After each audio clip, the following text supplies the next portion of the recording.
কি অবস্থা সবার? আমি ডক্টর স্পন্দন। একটু বাইরে যাব এখন। তো বাইরে যাওয়ার আগে প্রচণ্ড গরম পড়েছে, তো সামনে আরও বেশি গরম আসবে। এই গরমে অনেক মানুষ মারাও যেতে পারে।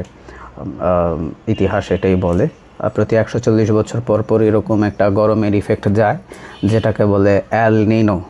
তো এখনও ওই সময়টা চলতেছে, সামনে আরও বেশি গরম আসতে পারে। তখন আপনি কিভাবে সেফ থাকবেন, কিভাবে নিজেকে রক্ষা করবেন, সব কিছু নিয়েই কথা বলবো। তো যাই হোক, বের হচ্ছি, বাইক চালাতে চালাতে কথা বলবো, চলুন।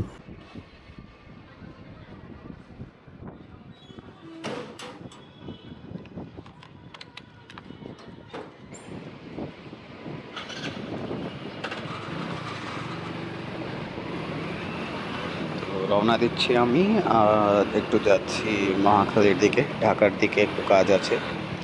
তো যেটা নিয়ে কথা বলছিলাম বের হওয়ার আগে, যে প্রচুর গরম পড়েছে, সামনেও গরম পড়বে, গরমটা বাড়বে, আর এল নিনো ইফেক্ট নিয়ে।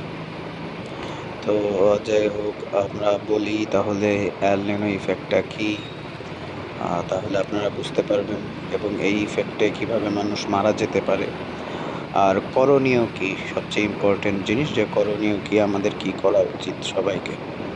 তো এল নিনো ইফেক্টটা হলো একটা ইফেক্ট যেটা সর্বশেষ হয়েছিল 140 বছর আগে, যতটুকু আমার মনে হয় 1877 খ্রিস্টাব্দে।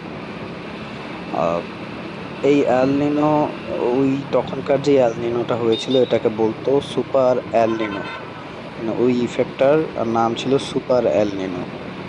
সুপার এল নিনো হলো এক ধরনের এল নিনো ইফেক্ট, যেটা শুরু হয় প্রশান্ত মহাসাগরের যে পানিটা অনেক বেশি উত্তপ্ত হয়ে যায়, এত বেশি গরম হয়ে যায় যে পুরো পৃথিবীর যেই তাপমাত্রার ভারসাম্য, এই ভারসাম্যটা কিছু কয়েকদিনের জন্য নষ্ট হয়ে যায়। তো এই নষ্ট হয়ে যাওয়ার কারণে আপনার প্রচণ্ড তাপদাহ চলে পুরো পৃথিবীতে। তো আমি যেটা বলছিলাম যে লাস্ট 140 বছর আগে যে সুপার এল নিনোটা হয়েছিল, এটাতে কোটি কোটি মানুষ মারা গিয়েছিল। শুধুমাত্র ইন্ডিয়াতেই প্রায় 2 কোটি মানুষ মারা গিয়েছিল, আর চায়নাতে প্রায় 3 কোটি, আর অন্যান্য দেশে তো সব মিলিয়ে অনেক কোটি কোটি মানুষ মারা গিয়েছিল। তো এখনও এরকম একটা তাপদাহ যাবে। আপনার ইউরোপীয় মহাসাগর আবহাওয়া সংস্থা থেকে বলা হয়েছে যে এবারের যেই এল নিনোটা, এটা সুপার এল নিনো থেকেও অনেক বেশি হতে পারে। এটা তাপমাত্রা প্রায় 55 ডিগ্রি সেলসিয়াসের কাছাকাছি চলে যেতে পারে, এবং এরও বেশি হতে পারে। তো যেটাকে ওরা বলছে যে মেগা এল নিনো ইফেক্ট। মেগা এল নিনো ইফেক্ট ওরা বলতেছে যে এবার একটা অবশ্যই মানে মেগা এল নিনো ইফেক্ট হতে পারে। তো যদি এরকম সত্যি সত্যি হয়, তাহলে অনেক বেশি তাপদাহ যাবে। এর মধ্যে সবচেয়ে ঝুঁকিতে আছে আমাদের এই সাইডের দেশগুলো, ভারত, চায়না, বাংলাদেশ, এই সাইডের দেশগুলো।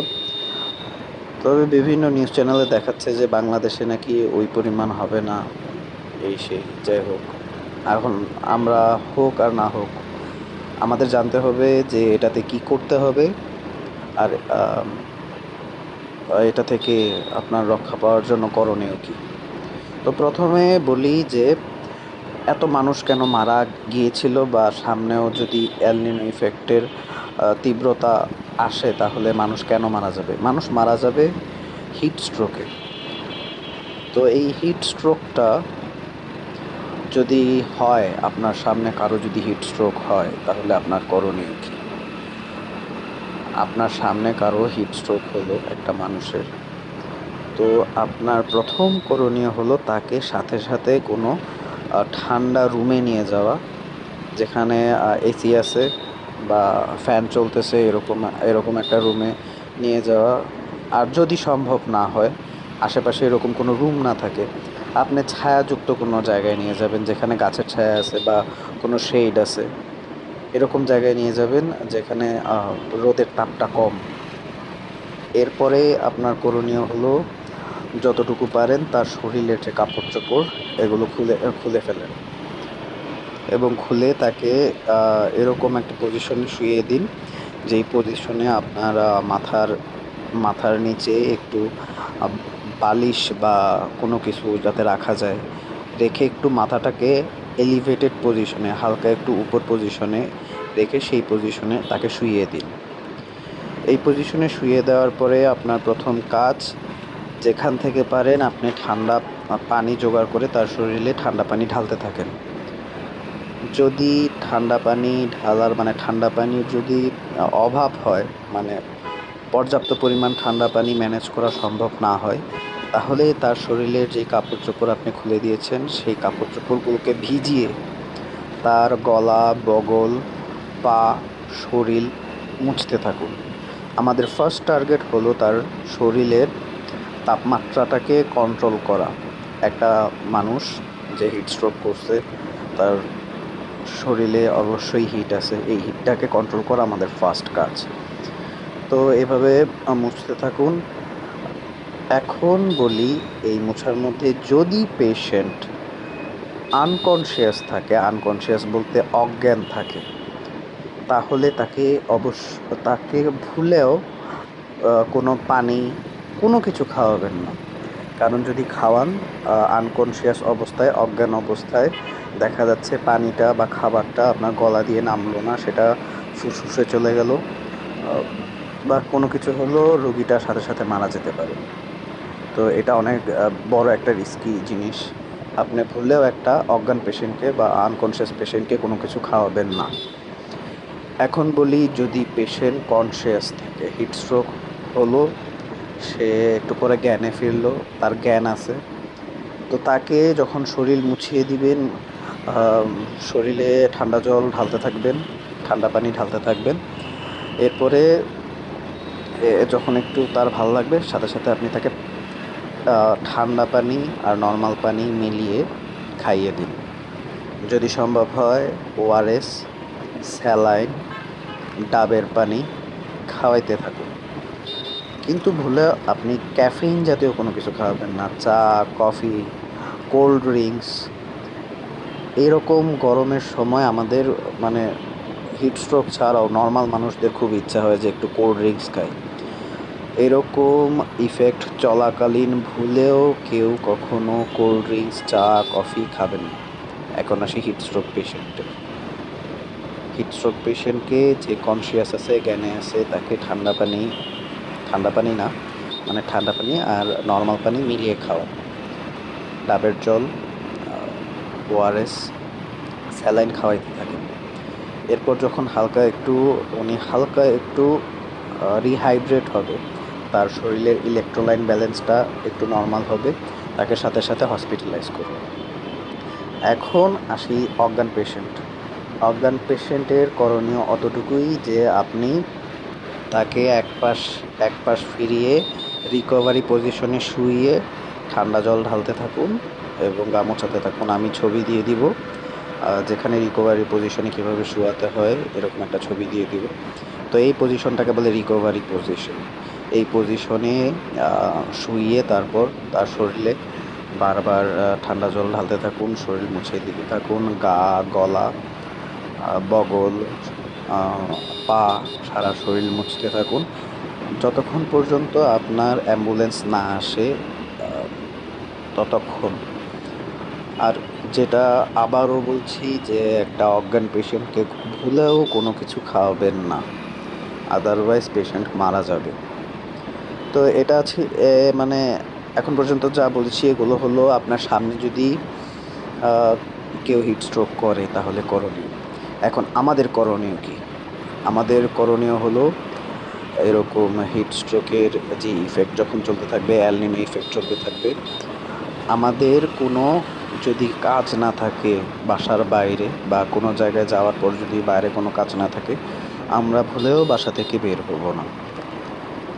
বিশেষ করে সকাল 11টা থেকে বিকাল 4টা পর্যন্ত এই সময়টাতে আমরা ভুলেও দরকার ছাড়া বাসার বাইরে বের হব না, বা কোনো জায়গায় গেলে ওই জায়গা থেকে বের হব না। আর যদি একান্তই বের হতে হয়, যেমন অনেকেরই কাজ থাকে বাইরে বা কাজে যায় বাইরে, এই সময়টাতে তাদের বের হতে হয়, অবশ্যই আপনি সাথে একটা ছাতা ক্যারি করবেন। ছাতা এই সময়ের অনেক ক্রুশিয়াল একটা দরকারি জিনিস। আপনার সাথে ছাতা রাখতেই হবে। এই ইফেক্টটা যতদিন চলবে, তাপদাহ যতদিন চলবে, আপনাকে ছাতা ক্যারি করতেই হবে। আর অবশ্যই প্রচুর পরিমাণে পানি খান। অবশ্যই আমি বলবো যে খুব বরফ ঠান্ডা পানি খাবেন না, একটু ঠান্ডা নর্মাল নর্মাল পানির সাথে মিশিয়ে খেতে থাকবেন। এই এই সময় ডাবের পানি, ওআরএস, স্যালাইন অবশ্যই খাবেন, অবশ্যই খাবেন। ওআরএস হলো হিট স্ট্রোকের ফার্স্ট লাইন ড্রাগ বলা যায়। একদম মানে ওআরএস আপনি খেলে আপনার হিট স্ট্রোক হওয়ার রিস্ক একদম কমে যাবে। সব সময় সাথে ওআরএস রাখবেন। ভুলেও কোনো কোল্ড ড্রিঙ্কস, কফি, চা খাবেন না এই সময়টাতে। তো এটাই যা বলছিলাম। ঈদের সময় তো অনেক বেশি বাস, অনেক বেশি ট্রাফিক রাস্তায়। যাই হোক, যা বলছিলাম যে এগুলোই আপনার এই সময়টাকে এই সময়টাতে আমাদের সবাইকে সচেতন হতে হবে। আদারওয়াইজ আমাদের প্রিয়জন বা আমাদের নিজেদের সাথেও কোনো না কোনো কিছু হয়ে যেতে পারে, কারণ অনেক বেশি তাপদাহ। আমরা এত বেশি তাপদাহে ইউজ টু না। আর বিশেষ করে আমাদের বাসায় অনেকেরই বাবা মা বয়স্ক, দাদা দাদি বয়স্ক। তাদের রক্ষা করার জন্য হলেও, তাদের শরীর যাতে অসুস্থ না হয় সেজন্য হলেও, এগুলো চিন্তা করে হলেও আমাদের এইসব জিনিস মাথায় রাখতে হবে। সবাইকে ডাবের জল, স্যালাইন, ওআরএস আর প্রচুর পরিমাণ পানি খাওয়াবেন, যাতে শরীরে ইলেকট্রোলাইট ব্যালেন্স সবসময় ব্যালেন্সড অবস্থায় থাকে। তো যাই হোক, এতটুকুই আমার যতটুকু অল্প জ্ঞান থেকে আমি যতটুকু বলতে পারি, একটা জুনিয়র ডক্টর হিসেবে, একটা নর্মাল ডক্টর হিসেবে। আর যারা আমাকে ইউটিউবে দেখছেন তারা অবশ্যই আমাকে সাবস্ক্রাইব করবেন। আমি আশা করি ভবিষ্যতে আপনার এই সাবস্ক্রাইব, লাইক, শেয়ার আমাকে আরও নতুন নতুন ভিডিও বানাতে উৎসাহিত করবে। আর যারা ফেসবুক থেকে দেখছেন তারা অবশ্যই আমাকে লাইক দিবেন, শেয়ার দিবেন, আর ইউটিউবে এসে সাবস্ক্রাইব করবেন। আর যদি এই ভিডিওটা খুব উপকারী মনে হয়, মানুষকে শেয়ার করবেন। Thank you.